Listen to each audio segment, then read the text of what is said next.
Okay, welcome Noah Lampert to the show, Elemental Awakening. Um, you come highly recommended. We've spoken a few times before through a mutual friend, Jennifer Sodini. I love her and her work.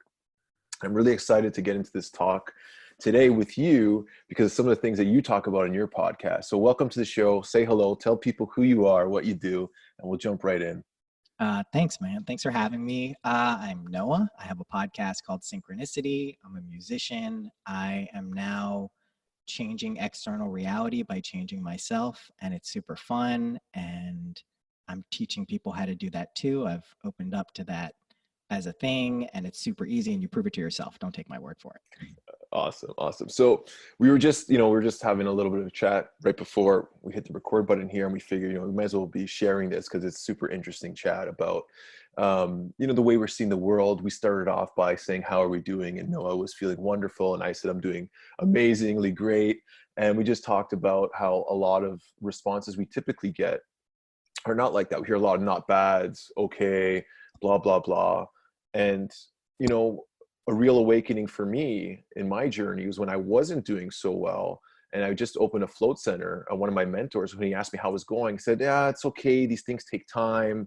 It's been kind of a struggle." I was like, "Listen, do you hear what you're saying right now? You are creating that." And I think that's exactly what we were just talking about. So share a bit about what you're really into right now and some of the things that you're helping people with. We'll go from there.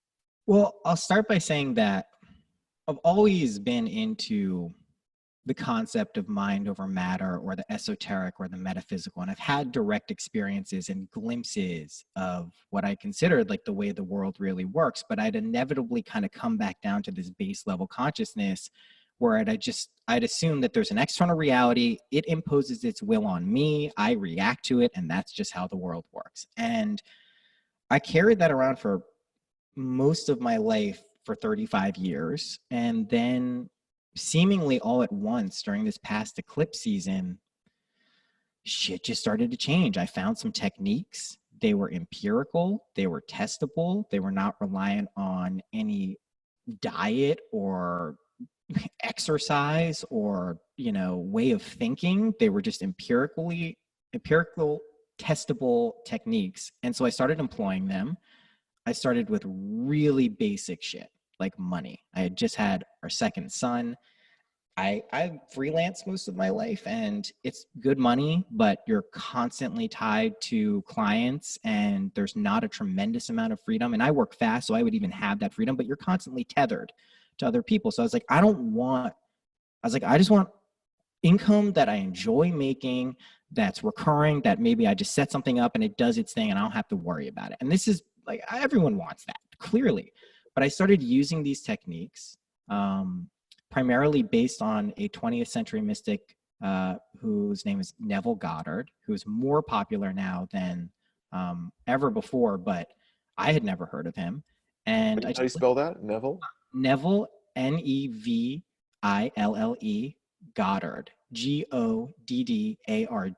And I'll tie this together so people can go and listen to him. So like I had Mitch Horowitz, this guy Mitch Horowitz, who lives on the Lower East Side of Manhattan, and I always am in the city. And Duncan Trussell, my friend, recommended I have Mitch on. So I was like, all right, let me do this. So he just written a book, and there was an audio version. I was getting super into audiobooks. And I listened to his book called The Miracle Club. And he spoke about this dude called Neville Goddard. And the way he's narrating his own book, so you can hear his voice. And there was something in the way he spoke about this dude, Neville Goddard, that I was like, oh, whoa, like he loves this guy. Like there's something there. Like he spoke about a lot of people and they all sound pretty cool, but I was like, there is something there. So I followed the thread. So I went on this ancient peer-to-peer file sharing service, like a Napster clone from back in the day called SoulSeek. And I typed in Neville Goddard. And I love that the name is SoulSeek for this thing. It's so great. But there was like 80 talks from this dude from the 40s, 50s, and 60s. And I was like, all right, I'm going to get all these. They're terrible quality. There's like this fuzz. It's like crackling. There's hisses. I'm like, You got to work for it. You got to work for that. Work for it. But I'll tell you what I did, my friend. So here I'm listening. I'm mowing the lawn. I'm jacking this shit up to 1,000,000. It's hurting, but I'm like, there's something about this guy's voice. There's something about the things he's saying like something is here. My conscious mind was like, kind of like, this is interesting. I kind of understand it, but there was some deeper part of me that's like, this is crack. Like, you have to keep going back to this pipe because this shit, there's something there. I don't know if crack's the best analogy, but it was a compulsive thing that I was doing unconsciously. Anyway, he starts talking about how your imagination creates reality, and that this sense of I am is essentially everything. It's the universe, it's God, it's source, it's literally everything. And that is in your sense of I am is that. And I was like, this is weird. This is really weird. And then he starts talking about he's really into the Bible. I grew up Reformed Jewish, so like Jewish light. Like I was not very religious at all. Old Testament, not very much into. God kind of seems like a dick. And the New Testament, like Jesus seemed cool, but I didn't really know that much about it.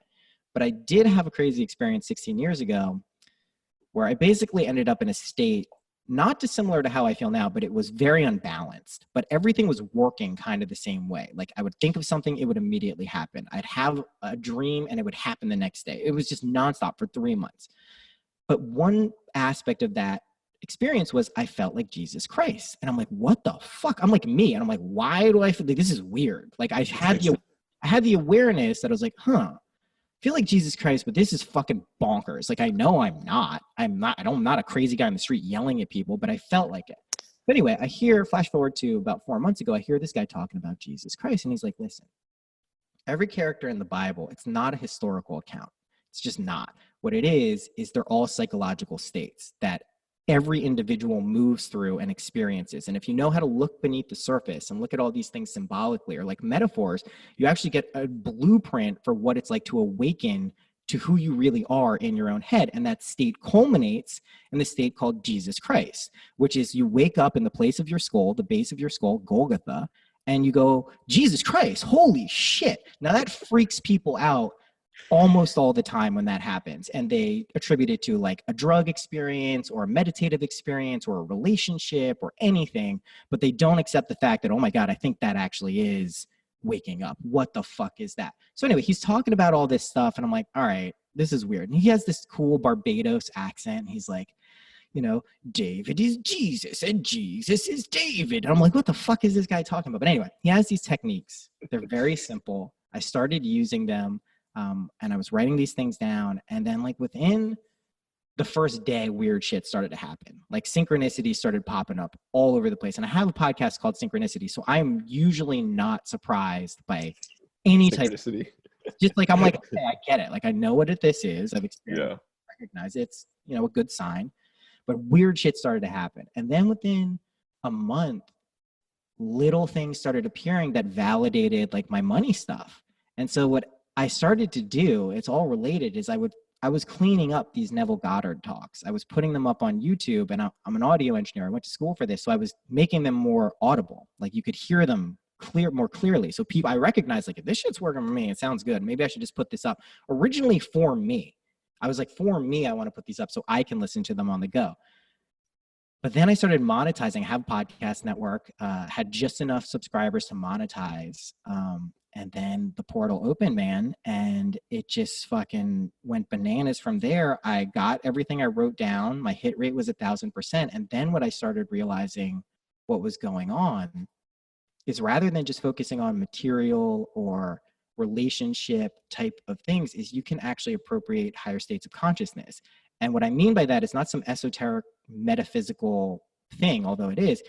I just became fearless. I dropped anxiety. I dropped doubt. I healed relationship karma. I healed relationships in myself. I healed trauma. And I'm doing this like pretty much like within the span of, most of the work was done probably like within a month. And I was like, oh my God, like I can't believe this is happening. And like I'm getting the external validation. This isn't just in my head. Like it's one thing if it's just in your head, that's cool. But when it unfolds in this world and you start seeing this happen, it's another thing.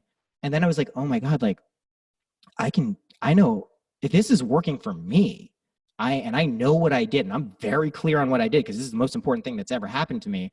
I wonder if I can say this and other people can do it. And then I started doing that because I had this podcast I had built up for like 4 years, and then shit just it's just gone ape shit. It's just like the best in the world. Yeah.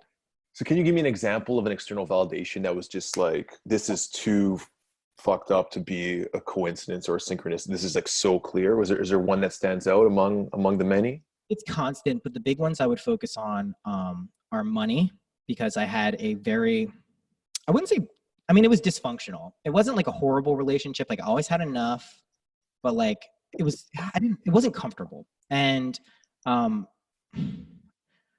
I had experienced having a lot of money and not having to worry once before. So I knew what the feeling felt like.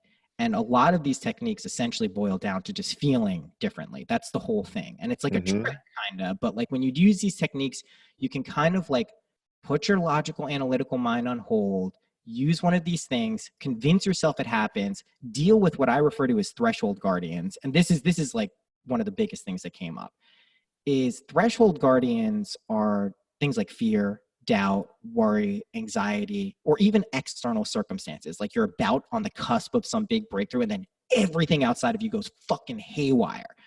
Most times you react, you react to that thing and you lose the state. But if you recognize your current state of consciousness is always being reflected back to you, like always, literally always, you then can kind of internally move past these states and recognize them for what they are. And there's some sticky ones, but rather than looking at them some like evil, horrible thing, you go, oh, this is an opportunity for me to like really clearly understand something. And then I can actually potentially take that. And if it works for me, tell someone else about it. And then if that works for them, and then we just walk into the best versions of ourselves, and then we have a better plan. But anyway, I dodged your question.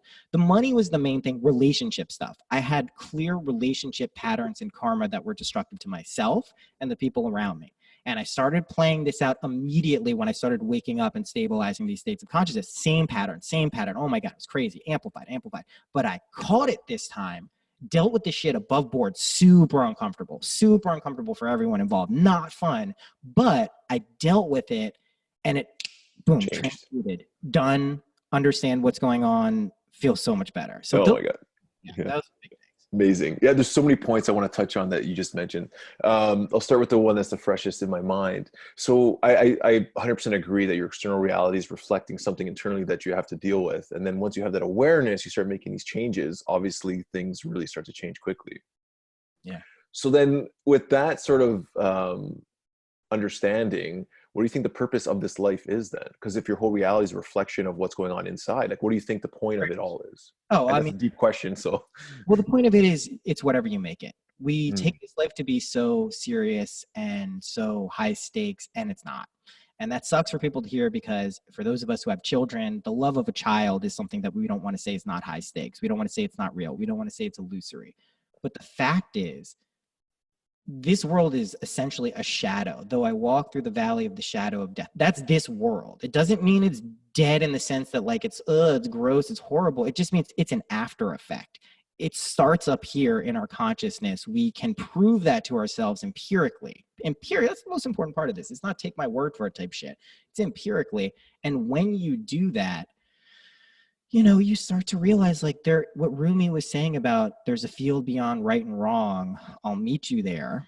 Like that's not just a nice thing to say that sounds good and feels good, even though you might not, you know, you might get it on some level. It's 100% true. True. Advaita Vedanta, non-duality, show you that unity consciousness exists. You can move there whenever you want. What I think the function and purpose for most of us here is to transcend our limited versions of fear-based stuff, to learn how to control our minds and thoughts and emotions. Because if you want to experience what it's like to not have a body, you don't have to die. Most of us think you do. Close your eyes, do these imaginal techniques that I pepper in everywhere, and essentially think of something. You're there. Now imagine not being binded and crucified to this body in physical reality, and then think about how you normally think. If you laid out all your thoughts throughout the day and looked at them on a scroll of paper, you'd probably be like, what the fuck is the matter with me? Why did I think this about myself? Why did I imagine all of these things? So the trick is try to discipline, get your mind in the right place, learn how to control it, control your mental diet, as Neville Goddard refers to it as, and then do whatever the fuck you want. Do it lovingly, do it benevolently. There are practical, just like common sense reasons to do that. Just to be clear, like this is a neutral principle. look at the world. This is not a utopia yet. So we know that this function and this mechanism, this law, is not like you have to use it for good, but you should for some very clear reasons. And then that's when you start getting into like ethical frameworks, like the golden rule. It's pretty much Hmm. all you. That's it. Hmm. Awesome. Yeah, that's really good stuff. So you mentioned the word crucified to this body. Is that, do you find that or feel that's a metaphor in the Bible for something when you were talking about that state of the Jesus Christ state? Um, is there a relationship with Yeah, that phrase? yeah. So the story I'd use to kind of define what I think happens to the unity consciousness where we fracture off into these individual senses is, so there's this omnipresent, omnipotent being. It's called they, he, she, whatever, just everything. And they're like, hey, I'm bored. Like, it's great having and doing and being everything, but like, this is kind of boring. I want to like do something. So this being starts creating all this stuff, right? Let's just go back to Genesis, right? Trees, Go animals, right back there. yeah, just right back to Genesis. It's a good place to start, right? So you go back, this being starts creating all these things and all this stuff. And then it gets to humans and it creates humans. And it's like, oh, wow, these things are cool. But if you were a kid and never played with like dolls or toys, and it's not real. You're picking it up, you're moving it, and it's the whole imaginal world in your head is amazing and it feels real and it's great. But you know still that this is a Ninja Turtle or this is a Barbie, right? So this being is like, oh, man, I know what I got to do. I know what I got to do. I got to kill myself and die into these. And then they'll be real because it'll be me and I'm everything. And what I'll do is I'll pre-program a story in for every single thing I incarnate into to wake myself up to who I actually am. But I'll still stay these things, so I'll have the best of both worlds. So essentially, God descends to, or source, whatever you want to call it, energy descends into humans so it can experience what it's like to be a human, and humans ascend to the level of God while they're humans so they can feel what it's like to be God. It's a lot of responsibility. Essentially, what I'm saying, and this is why the rational and logical mind can really bat this around, and this is why you have to empirically and deal with that part of yourself, is the amount of responsibility for your life and everything in your, like everything in the world, like everything is yours. It's yours. So that means if you have a thought of someone and you have a strong imagination and you're tapped into how things really work, your conception of that person creates that.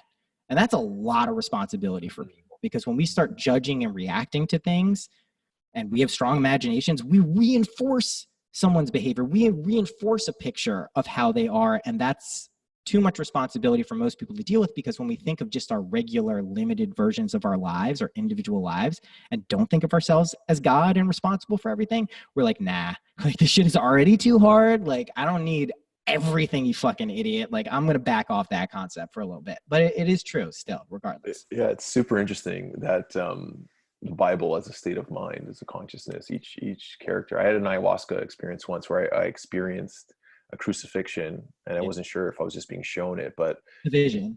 before I could ascend or die, which I didn't realize was happening, I had to understand that I had to detach all of my judgments to all those around me that were crucifying me. Yeah.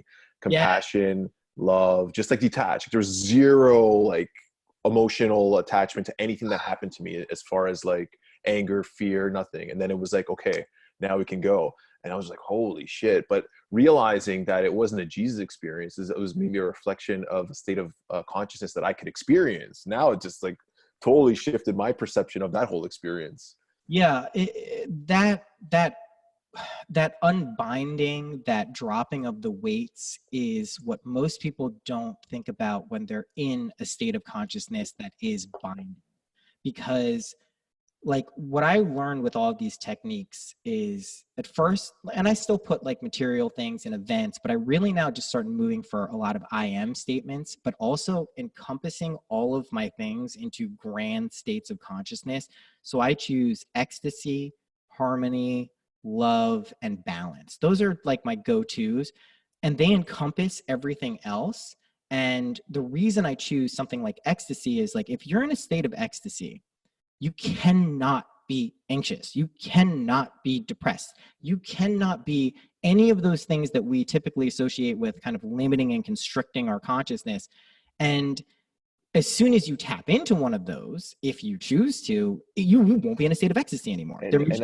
I'm so aligned with your framework here, because when I was starting to play with my own manifesting techniques, at first it's obviously material stuff. Like I want this, I want that, I want this. But then you realize and you look around, and I saw people around me that had all those things, were fucking miserable. They had no friends and all these things. So I said, okay, let me just change the dialogue here. What do I really want? Freedom, love, abundance, feeling, states of consciousness, ecstasy, like you mentioned. And then those states will create these things around you. It'll just be part of your environment, but you won't be attached to them, because you'll be attached or non-attached to that experience. You'll be, it'll be flowing through you. You'll be embodying it rather than being attached to something, right? And here's the dance that I'm learning from some people who have been exploring these states of consciousness for longer than I have, like stabilized, is you can choose to go back into attachment. That's part of the dance that we want to do sometimes, because it's fun. If you want to, yeah. If you want to, you don't have to. It's a choice. It's a choice. Like taking this body is a choice. It's not like we were forced into it because some bad shit we did. And this like brings in like all of this stuff with the biblical and all of that stuff. Like I like to touch on the word sin, because the word sin literally, like the root word of it, means to miss the mark. It does not mean you attach guilt to something, you attach shame to something, you attach negative things. It just means correct your fucking aim. That's all it means. And your aim is literally your desires. So here's the way I like revolve all this stuff together, or tie it together, is your desires are served up by the conscious aspect of your being. That is essentially, again, I use the word God, universe, unconscious, self, unconditioned awareness. They're Krishna, Buddha. All of these things are the same thing. They're all you. You can take them out of you and conceptualize them however you want. Just know it's all you. That's the real test. Know it's you. They're served up by your conscious mind. So you go, I want a Lexus. I want a new Lexus. And normally, if you're a spiritual, open person and are aware of the suffering of the world and look at the shit that's done and all these things, you go, I don't want a Lexus. A Lexus is bad. It's materialistic. That's not what I want. But if you understand what's really going on, that is the deepest part of your being, God saying, you want a Lexus. Now, you can pervert this and be like, an Osho or like one of these Christian ministers and manifest like hundreds of Benzes and fucking, Bentleys and all this shit. That's not necessarily what's going to happen. If you pursue a desire and it's for a Lexus and you get that Lexus and it proves to you that whatever you want in your mind, you can get, how many Lexuses do you really think you're going to need before you go, maybe I don't want material things. Maybe I just want to feel good all the time. Maybe I just want to be happy all the time. Can I use the same principle that I used to get this car, which I like? I love this car. If you really want a fucking Lexus and it makes you feel fulfilled, get the fucking Lexus. That was my first example of realizing this shit works. It was unconscious. When I was in university, I had this picture of a BMW, which at the time was about to be released. I printed it off. I put it on where I would study. And it was there. It was there for my whole university. And I would look at it every day. And that car's so cool. And it wasn't until years later. It was this was like probably 2005, 2006. So 2011, 12, around that time, or 10, 11, whatever, it doesn't matter. I was cleaning out my closet and I found this stuff that used to be on my desk from university. And there's this picture of this BMW with this very rare, like blue metallic color. And I go look outside and that exact color is sitting on my driveway because I drove it. I bought it used. I didn't get it brand new, but I created that in my mind and I attracted it into my awareness. I was like, holy shit, I did this without even trying. Like I didn't remember when I went to buy it that was the same car. I didn't remember. Happens. Like, boom. This is always happening. It doesn't just happen for things like that. You planted the seed, probably then focused. This is a stumbling block for a lot of people, and myself included, until I noticed it. You plant the seed, and then you may not trust or believe and have faith that it's actually going to happen, especially if it's like a time frame that seems totally improbable. Like that can really trip you up. But what faith is just loyalty to the unseen world. You know it's going to happen, and you don't trick yourself and think of it and like, oh, I hope I know it's going to happen. You go, nah, that shit's going to happen. And literally what people don't understand is this is what's happening all of the time. Well, who's the best right now at this ever? What do you mean in terms the of president of the United States? I know, I bring him up all the time. can I tell you something weird about him? Can I tell you something really weird about Donald Trump is I'm like mimicking his hand, but like this dude, and this is my point that it doesn't have this principle, this law is always in operation. His imagination is such that everyone besides him, I am sure his friends and his family, when he's like, I want to be president, they're all like, this guy's fucking off his rockers. Does he not know who he is? There's no way he's going to be president. We all thought this up to fucking election night. And this motherfucker's president, and he's probably going to be president again. Yeah. Like, that's what's crazy. So, like, his belief and his conviction in his certainty is on another level. And now, listen, I want to be clear about how he probably came to that certainty. The modality that has run our world for the past at least 1,500 years or so is power in the form of money. And he was handed a tremendous amount of money when he was born. That will instill a sense of confidence. It's not the only thing. There's a lot of people with money who are just total wimps and can't get it done, like he says. But he used that. He probably transmuted his like childhood trauma and rage too into like this supreme confidence and power in who he is. And he just expresses it out in the world. And it's just, people don't want to hear that. When I see Trump now, man, like honestly, he either makes me laugh, and I recognize I bear witness to all the objective evils that are going on there. I'm from a duality level. However, when I see him, I usually laugh because he's funny. Like he's just like, this is funny. People will look back and be like, holy shit, this was crazy. Like George Bush. People look back fondly of George Bush Jr. now and are like, he was so funny. I wish we had him. It's like, no, you don't. He orchestrated a lot of bad things too. But I also recognize what's going on with him, and I just send him tremendous amounts of love. And Absolutely. The version of him I think of is someone who eventually gets what's going on and doesn't collapse because of it, but then actually like becomes a better person. A lot of people are imagining him in jail in jumpsuits. What they don't realize is they're imagining themselves in a type of jail and jumpsuit. That's it. You're just not going to imagine that. That's not what Trump's doing. So it bounces off of him and hits you. Guys, come on. Yeah, amazing. So, oh my God, there's so many other things I want to touch on. So, one thing you mentioned earlier was you realized there's a few points in your life where you can manifest instantly, things were happening. Was there some conscious things that you were doing? Was it because you're healthier, or was there just periods in your life that this instant manifestation would just come like an energetic, maybe it was the stars aligning for those periods, or Right. was there anything specific that you can attribute that to, or was it just random moments where you just had this power to manifest instantly? I do think the modality of astrology is incredibly effective at identifying energetic patterns. So these planets are gods. They're deities. I don't mean this conceptually. I mean, those are the physical representations of gods. And so when you understand your gods and you understand your deities, you understand when might be a better time to do something and when might something be easier to pop open. Now, I say this to everyone who's getting into astrology, and I'm like a preschool level understanding of it at this point, maybe getting into kindergarten, but you're your natal chart, but you're also the whole fucking zodiac, right? The Rastafarians have this concept, and Rastafarianism is just strict biblical interpretation that says God incarnates in man. That's why they say I and I. There's the big I, God, and the little I, you and me. And basically, you are the whole zodiac. So you can do whatever you want whenever you want. However, if you're trying to be like Hercules or Odysseus and you want to go against the energy, you're still going to get to your destination at the end. But you maybe just be like, dude, you should have just like waited a little bit. Like you should have learned, like tuned into the concept of patience there rather than just plowing ahead and trying to manifest. So here's the truth. When this really clicks in, and I'm like mostly clicked in. I'm clicked in to the point where I feel good all the time, which is very, very awesome. I'm not clicked in to the point yet. I know this is probably coming where like you read about like Paramahansa Yogananda's like gurus like Lahiri Mahasaya and Sri Yukteswar where they're like snapping their fingers and like Yogananda gains 50 pounds. He's like, yeah, I had those 50 pounds for the rest of my life. Like that is possible. Those are cities, those are powers.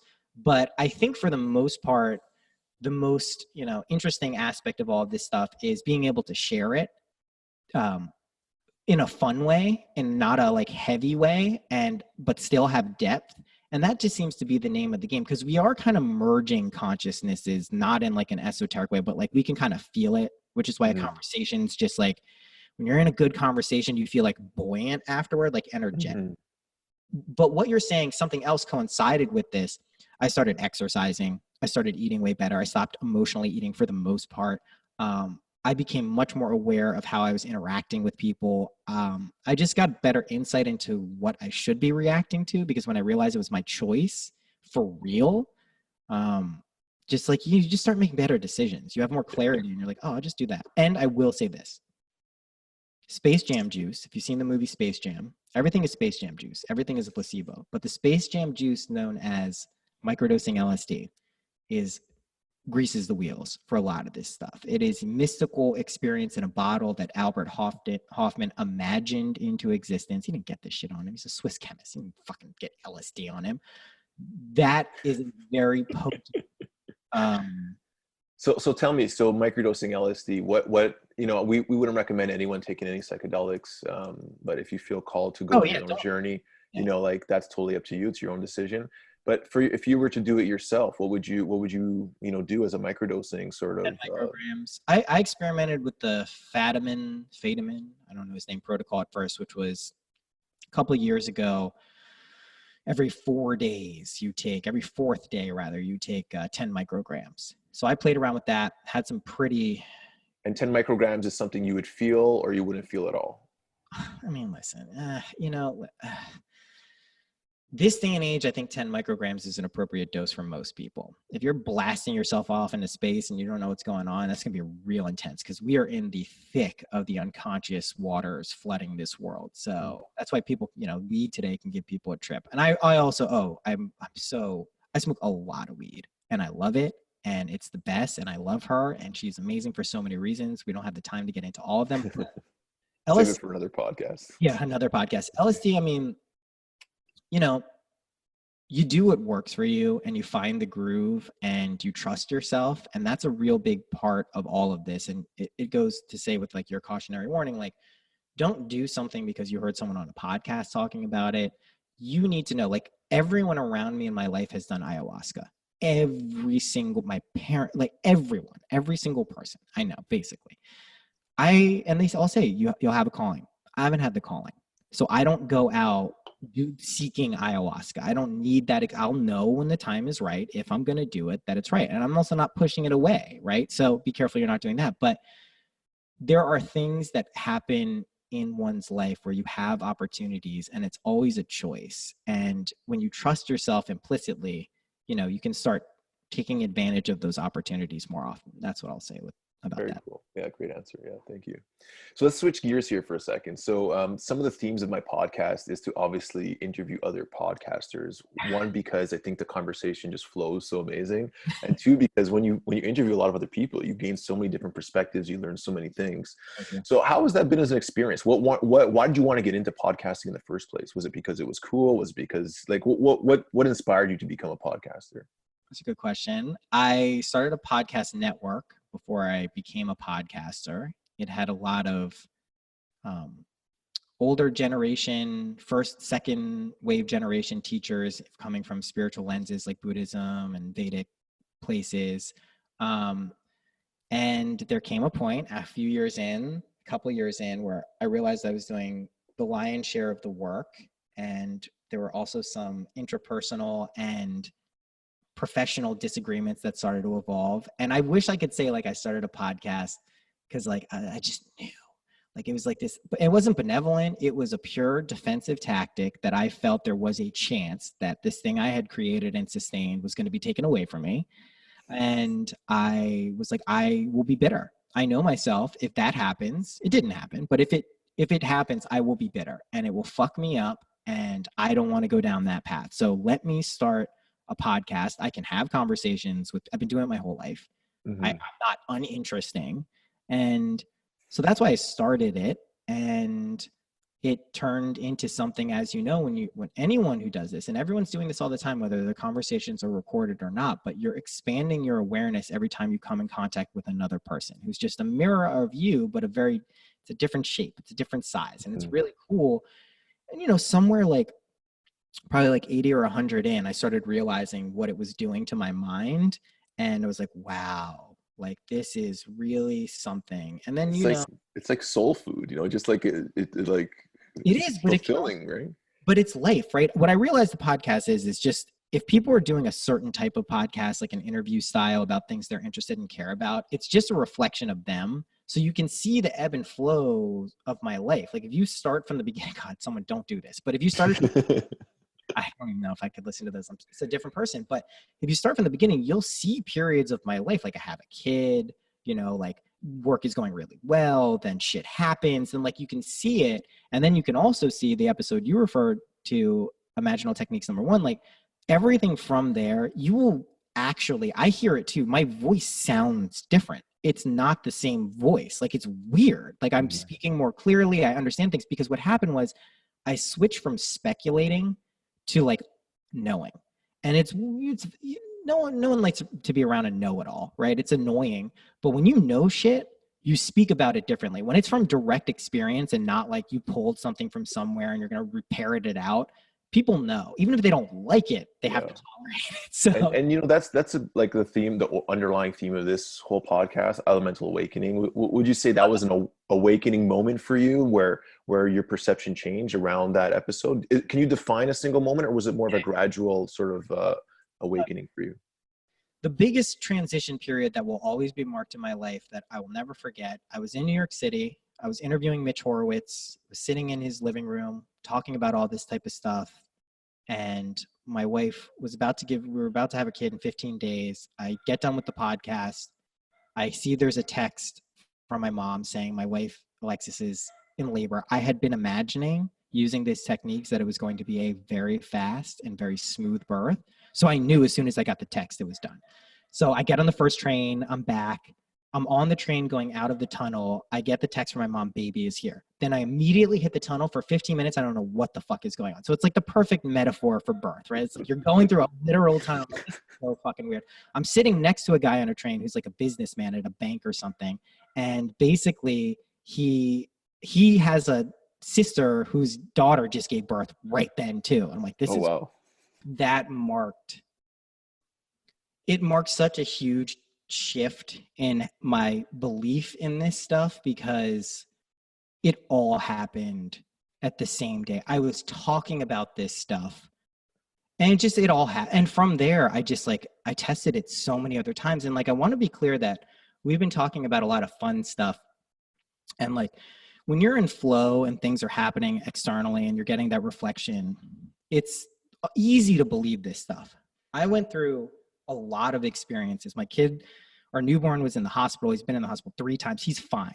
Just want people to know he's 100% fine. They were all minor incidents, but he was, they didn't seem minor at the time to people looking in. It passed me the way I would have collapsed. I would have freaked out. I would have been anxious. I would have been nervous. I would have been a fucking wreck. I was so fucking calm, dude. I knew it was going to be okay. I was sure of it. It wasn't a doubt in my body. As soon as I clicked into that, when I went to the hospital each time, the room got brighter. He got better way faster each time. He just had this like hernia surgery. He just went back for the checkup. The doctor who's done like a million of these. She's like, I've never seen something heal like this. There's no scar. So weird. So like, that's the proof. When shit is going haywire around you and you have this sense of inner stability, that's what will convince you you're not crazy. That's what will convince you that this is a real thing, is because you'll know there's a difference. You know how you Yeah, reacted before and you don't that way. Like something changed. So yeah. absolutely beautiful. Yeah, thank you for that story. Great example. Okay, so back to podcast, or still on the podcasting theme. Who's the most interesting person you ever interviewed, and why?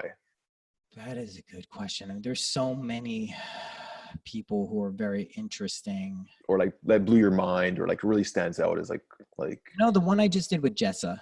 Jessa Reed, who I just had on, is someone who has really impressed me with her take on reality and her own experiences, and also in terms of dishing out practical wisdom in like a fun, cool way. And that to me what it's about. Like when you start adopting a persona of being like a teacher and like, oh, I have wisdom to communicate, like that shit sucks. No one wants to hear that. Like you're lame, like you're probably just aping someone who really knows what they're talking about. Like anyone can go read a fucking book and like see Mhm. that shit again and put up on Instagram or whatever. And I'm not judging those people.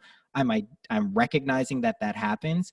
It's just don't do that because it won't help you and it won't help anyone else. So I find the people who are really able to communicate this shit in an authentic way of still being who they are. Like you can be God in you. I'm God and someone who still watches the Miami Dolphins Blues every week. You know what I mean? Like I'm the same. I still watch football. I think it's interesting how you spoke about once you started experiencing yourself, your whole way of presenting change and the way you spoke changed. I think that's important for people to have experiential knowledge. Like for me, if I even like want a therapist one day, I'd want someone who was depressed, had anxiety, maybe drug habit, and got themselves out of it. So they know experientially what that is, rather than like you said, reading a book and reposting it, because that means nothing. You know what I mean? it can, people also can I mean, listen, you can read a book and it can pop something else, especially if you're in an open state. So I don't want to just disparage like the wisdom of external sources or mirrors that are you, where you can Mhm. remember something. Like that's what I'm doing with like astrology. Like it feels like remembering astrology, not learning it. And we luckily have the internet where there's so much wisdom just posted everywhere. So it's good. But if you don't experience it, people will know, especially nowadays. Like it's very easy to tell when someone's bullshitting. Like I also just kind of like relate it to ads that I'm for sponsorships that I do on my podcast. You can tell when I fucking believe in something and you can tell when I don't. And there's nothing I can do to change. I can't lie to you about when I'm like, and people look at that as like kind of a curse. Like people are like, I'm not a good liar. I, I, I used to be an amazing liar when I was a kid. I fucking lie to everyone. I could get away with shit. But the problem with lying and like not being authentic is you have to kind of like remember all of this stuff and it clouds your head. And it's like, rather than just being like yourself, you have to like keep track of everything. And it's like, oh, what did I say to this? It's like, oh my God, like, Yeah, it's very draining. yeah. I know the feeling, because as a young, even teenager, I remember it was like for some reason white lies just started piling up, and I started catching myself like I don't even know why I would say that for. Like how far are you? Oh, I'm around the corner. I'm not around the corner. I'm going to be there probably in 20 minutes, but I don't want to let you down. And it's probably a lot of subconscious stuff that's underlying it. But like you said, once you realize those patterns and realize that you don't need to do that, it's like the weights come off because you're always going to be yourself. You don't have to remember all those bullshit lies anymore. And that was something I realized about lying before I would say like I really understood how reality works. Um, but you know, once you understand the operative mechanism of how reality works, it doesn't drain the fun out of it. It's the opposite. It's not like you figured it out and you like burst into this ethereal cloud of dust and you're like, bye bye. Like it's like you're Mhm. still here. Then you get to start exploring all of your wishes, all of your desires, all of the ways things are in this world, how to make it a better place, how to make it. First, you start with yourself. That's the truth. You just fix all of your shit. Make Mm. sure you're the best version of you. And then, like, it's just really fun. That's all I can say. Even when it seems not fun to other people, like they're looking like, how could that be fun? It's like, it's fun. It's really fun. Yeah, Yeah. cool. Okay, so I want to ask you a couple more questions about podcasting. So you have a podcast network, you're a podcaster yourself. I know a lot of people want to get into podcasting. Do you think there's still opportunity for people to create their own shows? Do you think it's viable as a business? Like, what would you recommend to people wanting to get into it? Um, any quick tips of Yeah. advice that you'd want to give to young and aspiring or old and aspiring Yeah. potential podcasters? And kudos for making the age encompassing the whole spectrum. There's no limit or minimum. Um, so I'm actually a guest lecturer at Bard College next week talking about podcasts. So this is going to give me an opportunity to kind of bootstrap this. Yeah, I mean, here's the thing. Anything you do, podcasting is a very good medium right now for anyone.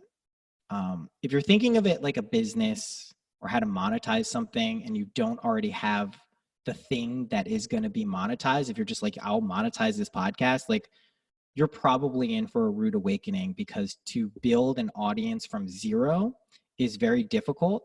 But if you know people and you can kind of get a leg up, which is easier to do these days, what I would say is this is like, don't think about any of that stuff. Just do something you would want to hear that you think you can do. Even if you think you can't do it, imagine yourself being able to do it and do it. Just, you got to try. I wouldn't think about if I look out in the world and I say, you know what, there's so much good music out there, I shouldn't even try.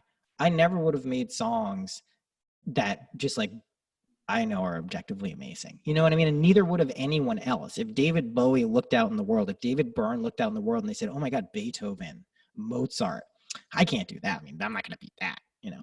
But they don't give it, they go, you know what? This shit is inside of me. I need to express it out in the world. Therefore, I'm going to do it. And they did it, and they did it in an amazing way that changed the lives of their lives first and foremost, and the lives of everyone else. And it's expressed outwardly. That's them. So that's what podcasting should be. Now, in terms of format and all of that stuff, I am fond of what we're doing, which is interview style, because I think as a human being, it teaches you how to be transparent and authentic. And that is an important skill for everyone in this day and age. And then, you know, there's so many ways to do it though. You could pick a topic, you could pick, you know, a type of person or a situation. I do see it as a medium that will continue to grow, but I think I also look at it kind of like, you know, Spotify or YouTube. Like there's going to be a lot of people who are just doing it because they don't know why. But if you do have your intention of what you want it to be, I mean, you can also be vague. Like you could just like, people, if you really believe you can be like a top 125 podcaster and you use techniques, these imaginal techniques, and you do this and you believe it, it'll happen. And I don't mean like you'll have a shitty podcast and you'll be top 100. It just means that you will naturally start expressing the things that need to happen. Like here, I'll give you the best example. I'm not great at it, but I used to be fucking terrible at Instagram, like objectively awful.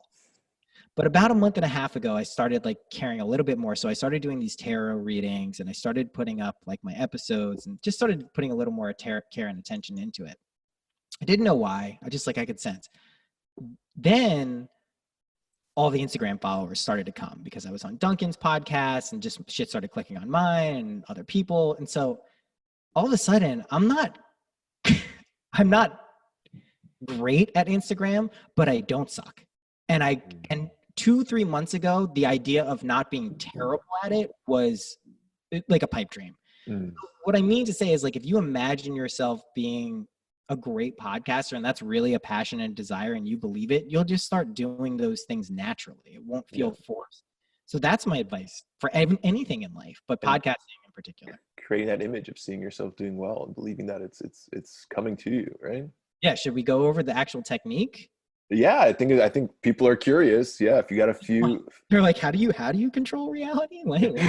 Is he gonna let us know, or are we just gonna dance around it? So, yeah. Give us a few steps of the process. Yeah, you can go to my website and enroll in my $10,000 course. Now, I made a strong commitment right at the beginning when all this stuff started bubbling up that I'm never going to charge for any of the imagination stuff. Like I have stuff I charge for, like I do tarot readings. I'm going to start incorporating astrology stuff, but like the imagination stuff, these are the keys to you. This is the keys to the universe, which is you. To charge for those, to me, doesn't sit with me. I can't do that.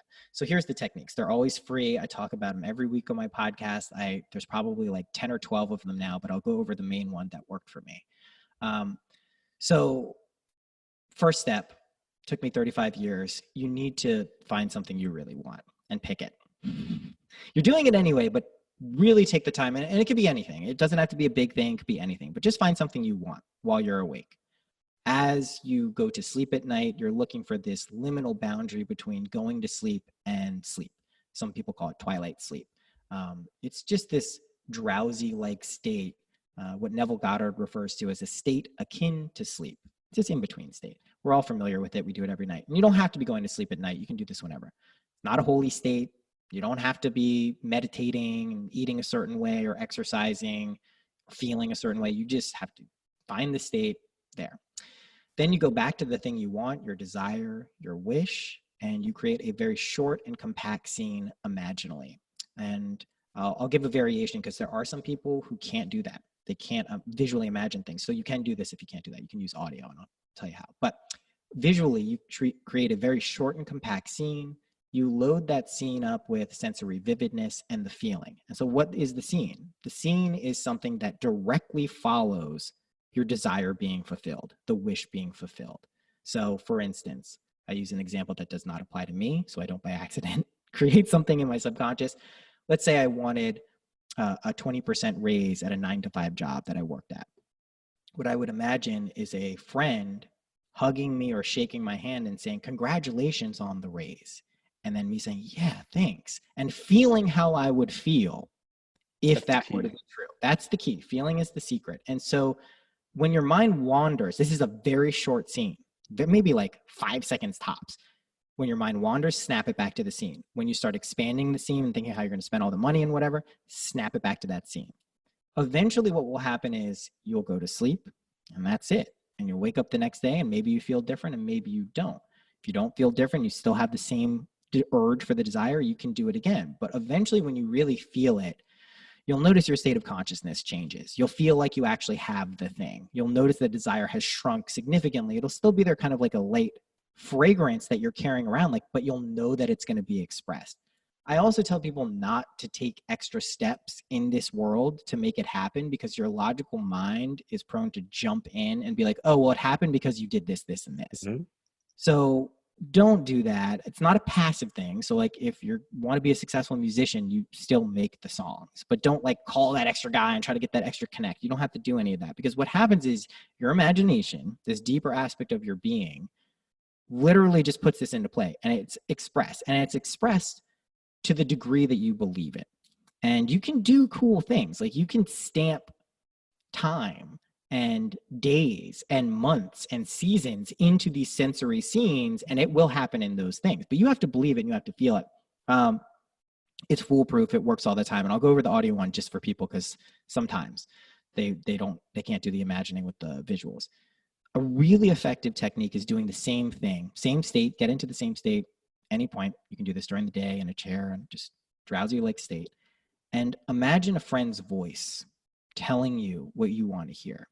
So if you wanted that job, you imagine your friend's voice, your best friend or a family member saying, wow, it's so great you got that job. I'm so happy for you. And just use them. You're essentially using them like an angel. They're a messenger of the good word. They're telling you what's happening. And that for some people is very easy. And there's something about the modality of voice and sound in this time and linear time that's very effective, which is why podcasting and other things like that are effective. That is very effective too. The whole thing is these techniques are just tricks essentially to get you to feel how you want to feel. Yeah, I do a very similar one, especially the voice one. And what I do, and this is interesting, you might want to try, is record your own voice, telling yourself how amazing it is right now. Like, oh, I just got that raise at 20%. It's amazing. Like, I feel so great. So you record yourself in the future. So you're tricking yourself, listening to yourself. It's like just subliminally reprogramming. And for me, it was like super effective. So it makes sense. Like imagining.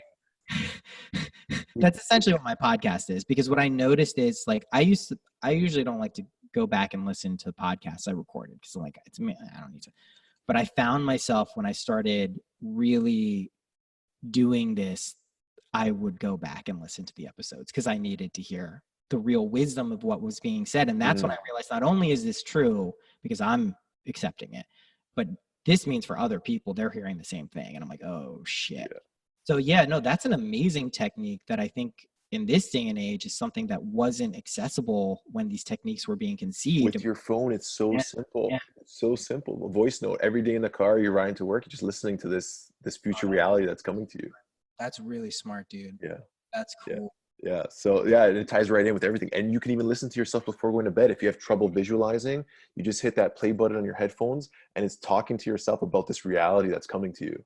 I think for people who have strong senses of self and trust themselves, that'll work. But I do think like if, you know, the Seinfeld episode where George Costanza gets the audiobook and it's his voice and he hates it. I do think that for some people, their own voice, if they have negative associations with it, that's why I say the friend's voice. Cause like most people, like when you love a friend or a family member, it does. You could also just overtly tell your friends, you know, to do it, but I wouldn't do that. But there's something with getting comfortable with your own voice. For me, it was a process. When I started recording in the beginning, hearing myself, it was so uncomfortable. But I think it was because of self-doubt, That's right. like all these negative feelings I had towards myself. And when I kept listening, I would get more comfortable with it. It's like, hey, I'm not that bad. And And then it's you like start almost liking. I Yeah. was reprogramming myself, and now I'm comfortable with it. So Yeah. I don't know. Yeah, I totally get what you're saying, and You it's don't move interesting. away So from for me, I'm an experimenter. So like I'll try all these things. Like some of the stuff you just said, like I've never done it in that specific way. I'm gonna try it because it. that's the only way I'll figure it out. Well, I will say this. The one thing that I haven't been saying it because I just don't think it's totally necessary all the time, but if you start using these techniques, you need to be prepared for your world to completely flip upside down. Like, Mm-hmm. and that sounds wonderful, but you can't go back really until you understand that you consciously can go back, and you won't understand that until you deal with the ramifications of having your world flipped. So true. And what I want to add to that, and well, I guess it's just supporting that, is that sometimes to get to where you want to go, you might have to lose a lot of things you have now. You might not. Like if you want a different life, you might have to lose your job, and going through that process will be super painful. You'll be saying, "Why me? What did I do? I'm going backwards." It But can. in it can be. It Here's the can truth. be. Here's the truth. For the next 3 months in linear time, I'm getting better at understanding linear time. I usually bash it. People are resetting their karmic balances to zero. And that looks like a lot of different things for a lot of different people. So I do agree for the next 3 months that achieving states in your dreams may seem like losing your job and it's uncomfortable. However, when this shit clicks in, for real, for everyone, most people, a lot of people, it's a choice of whether you want that to be uncomfortable or not. You can Hmm. actually seamlessly switch. Now, it doesn't mean the work doesn't have to be involved in the circumstances to unfold in a different way, but they can. And that's why when getting back to the control versus agency thing, like I do use the word control. It's not micromanaging your life. You don't ever. One thing I want to be clear with these imaginal techniques is you don't think of the means. If you notice with the technique, it's something that followed your wish being fulfilled. You don't think of how you're going to do it. When you find yourself doing that, you're fucking up. The Hmm. fun part is putting the signpost for the destination in the ground, knowing it's going to happen, and then saying, whatever happens. But if you do the feeling at the end where you go, wow, that happened in the perfect way, and I feel so great, and it wasn't Hmm. hard, Okay. inevitably that is what will be expressed. Now, again, going back to what we said, like sometimes you want to go through the shit because you get to appreciate it that much more. Like it's totally up to you. It depends your thresholds for. I'm usually a sucker for punishment. That's been just the story of my life. But Don't say that I you never don't like like it when I always appreciate it after. I always appreciate it after. Um, yeah, and one thing that just keeps coming up the more you say the word imaginal, is it reminds me of the imaginal cells of the butterfly. It's that process of when a butterfly goes into that sleep state.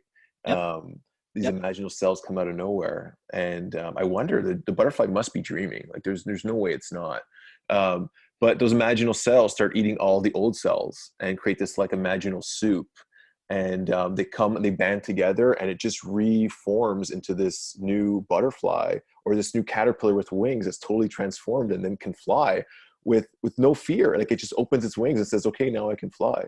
And it's interesting, the process, and that sort of technique is so transformative. And it's, I don't know if the words were intentionally like that or if they're just. Here's the thing.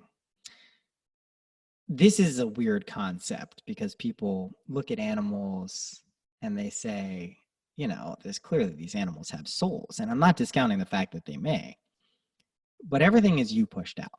So when we see something like a butterfly or our dogs or like some amazing animal, it's not that we go, that's us, who cares? It's like, wow, this is a metaphor for some process that we do alchemically towards realizing what's going on. This is something I've been really tapping into the past couple of weeks is, and the Bible really helped me with this, is not looking at things literally and overtly, but looking for the truths that are hidden below the surface and metaphorically.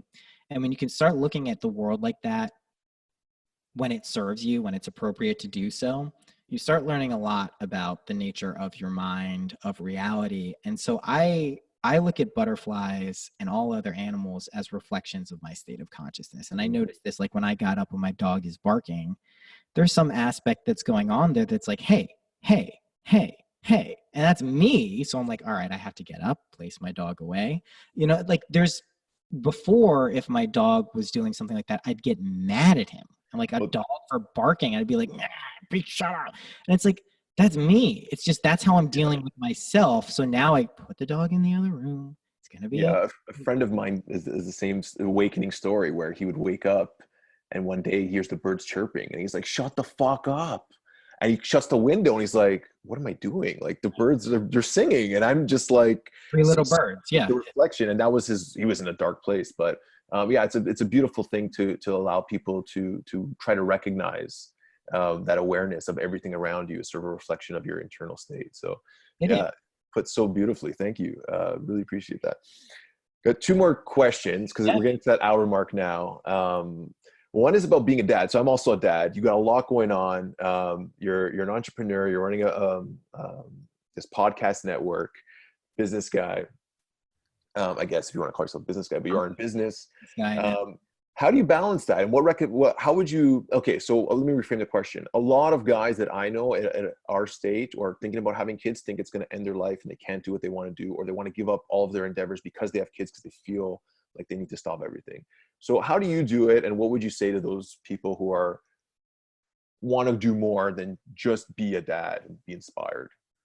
uh Decide what you want and do it, and be clear with your partner, and understand that if you had a different version of what your lives were going to look like or what it was going to be, you have to be clear and communicative when you make that decision that it's not going to be like that. I barely do business stuff anymore, dude. I do my podcast, I make music all the day, I have conversations with people. um, that's pretty much what I'm doing these days. I've never had more time. We just had another kid. My wife has caught the brunt of raising now almost a 3-month old. And we have a toddler who just started a new school. I was very clear when I started to wake up. I told her I've been, she works, and I was not a stay-at-home dad, but I was responsible for dropping off and picking up and dinners and all of those things while I was doing all this other shit. And I was miserable, basically. I was frustrated. I was internally upset about the dynamic of the relationship and everything, but I was still doing it. So when I started to wake up, I was just like, listen, here's the deal. I'm taking a year. It's probably going to be more than a year, but I knew I would only need a year. She knows this too. To basically, you have to treat me like a businessman. It's going to look like I'm not doing business at all. It's going to look like I'm going to places and talking to people and making music and recording podcasts, but the money's going to be there. So you're going to see that. So don't worry about that. And you need to treat me like I'm a high powered Wall Street guy who has to go overseas sometimes to make money. And she doesn't like it, but she's getting comfortable with the idea, because as she sees that my commitment to that is not just like a hedonistic Noah's going to do whatever the fuck he wants situation. I'm still present in my children's lives, and I plan to be, and I love my kids so much. But I know for me at this period in my life, what I'm building, what I'm laying the foundation for, and what I'm actually doing every day is immensely important, not only for my own sense of fulfillment, but for my family's and for the people who are outside of my family. So I'm comfortable with that. And it does sometimes create tension and friction spots in our relationship, but that's just like, I look at that as me and my partner's dynamic for working on our own shit. And it's not always comfortable. And there are many other aspects that come with it, especially a relationship with children and significant partners. But, um, dude, what I'm saying to people is like, your life is what you make it. If you're honest with yourself about what you want and you can communicate that clearly to those around you, it'll work out. It'll work out. Did That's your it. drive change when you had kids? Were you more inspired to do well, or did you say, "Oh, this is tough. I want to give up and change, get a job 9 to 5"? Like No, anything I never around that? accepted that. I applied to a few jobs at various points in the past few years, because obviously having a child is a massive sense of responsibility. One time when I started doing that, I got into Bitcoin really early, and crypto started to boom in 2017, so I didn't have to worry about that. And then the other time I did it, I just was like saying, like, I don't want to be afraid of a 9 to 5. I don't want it, but I won't be afraid. Like, I won't resist it. So I applied. And then that happened like right before all this other shit started to happen. So I moved, I didn't resist it, but I know deep in my heart, I was never going to have, dude, I'm impossible to have a 9 to 5. Like, it's just impossible. I smoke so much weed. talking about this shit all day long. I'm making music or I go crazy. I need like the flexibility of my own schedule. So I basically decided before I knew anything, this shit about imagination is that like I will do whatever the fuck I have to do to not have that type of profession. That's all I know is I will do whatever the fuck I have to do.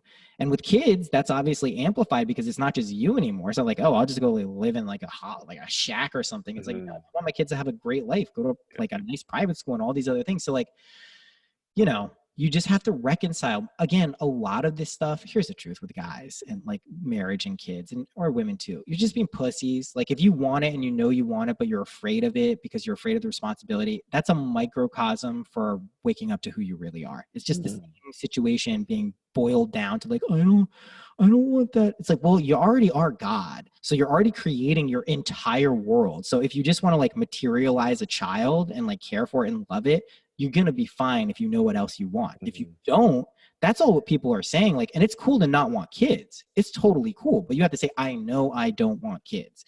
If you're not sure either way, then you're just kind of like, you're just deferring the problem. And it probably is creating quite a bit of tension inside. Great answer. Last question. Is there anything I didn't ask you that you wish that I had? No, you asked really, really, really good questions. Trying to think about, is there anything else I want to say? Then just why don't you just share what you're working on now and how people can touch with that if nothing else comes up? Yeah. You know, syncpodcast.com is the website. My podcast is Synchronicity. I am essentially building that as a platform that's going to serve a lot of other things. I also have MindPod Network. The YouTube channel there has a lot of really good talks, and that's going to be turning into something much more powerful too soon.